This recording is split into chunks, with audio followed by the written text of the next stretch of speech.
भैया चल ना कुछ में कुछ हो गइल बा। अरे हाँ चल चल देखा तनी का भइल बा। अरे जानू ए जानू उठा ना का भइल बा हो। ए जानू केहू तो उठावा हमरा जानू के का भइल बा।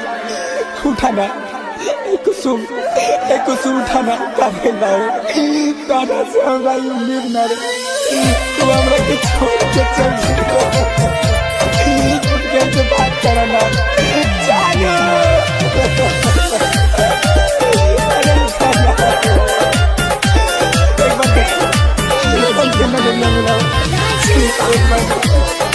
एक बार का नजरिया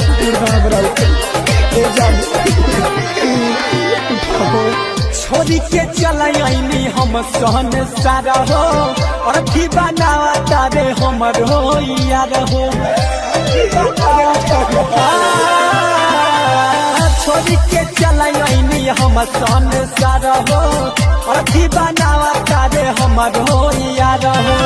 जब से छूटल बात हमरो परान रोवत यार के भइले बिहान। सुनी भगवान हो सुनी भगवान फेरो से दे दी हमरो में जान। सुनी भगवान हो सुनी भगवान फेरो से दे दी हमरो में जान। Mixed by Sivan Recording Studio.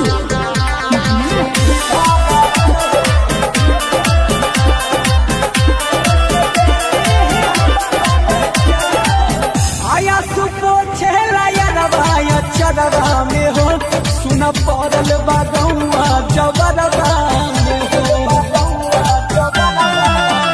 हम न जननी के साथ हमार कैसे जे छूट जाई हो।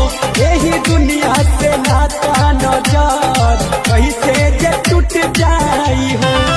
ले कहे यार जरा समस्या यारवा के जिंदगी हो जाए सुनसान। सुनी भगवान हो सुनी भगवान फेरो से दे दी हमरो में जान। सुनी भगवान हो सुनी भगवान फेरो से दे दी हमरो में जान। Sivan Recording Studio, Mahanar.